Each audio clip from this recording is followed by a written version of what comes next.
સુરનગરના લીંબડી ખાતે કેબિનેટ મંત્રી ભાનુબેન બાબરિયાના અધ્યક્ષસ્થાને 75મા પ્રજાસત્તાક પર્વની આન બાન અને શાન સાથે ભવ્ય ઉજવણી કરાઈ।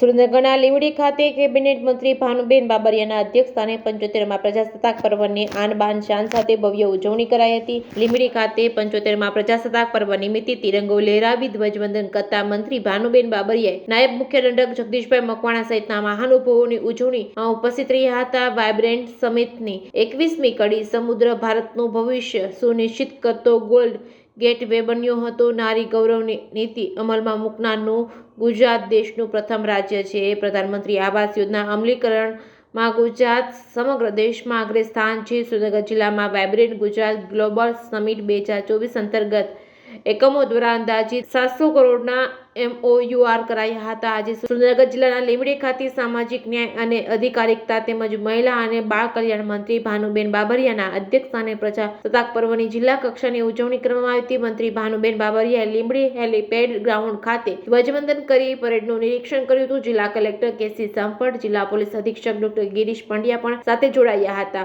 આ નિમિત્તે લીંબડી તાલુકાની વિવિધ કોલેજ સંકુલના વિદ્યાર્થીઓ દ્વારા દેશભક્તિની સાંસ્કૃતિક કૃતિઓની જોશભરી કૃતિઓ સમગ્ર વાતાવરણને દેશભક્તિની લાગણી અને ઉર્જાથી ભરી દીધું હતું।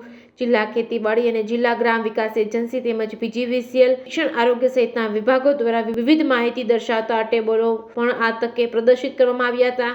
Reporting by Bharatsinh Parmar, Surendranagar. Jagdishbhai okay ready. Surendranagar જિલ્લાનો 75મો પ્રજાસત્તાક પર્વની ઉજવણી આજે લીંબડી ખાતે ગુજરાત સરકારના કેબિનેટ મંત્રી માનનીય શ્રી ભાનુબેન બાબરિયાની અધ્યક્ષતામાં ઉજવવામાં આવ્યો। આ કાર્યક્રમમાં સરકારની વિવિધ યોજનાઓની માહિતી આપતી કૃતિઓ એટલે કે ટેબ્લોએ સરસ મજાનું નિદર્શન કર્યું। સાથે સાથે લીંબડી તાલુકાની અલગ અલગ શાળાના બાળકો અને બાલિકાઓ દ્વારા સાંસ્કૃતિક કાર્યક્રમો પણ ખૂબ રજૂ કરવામાં આવ્યા છે।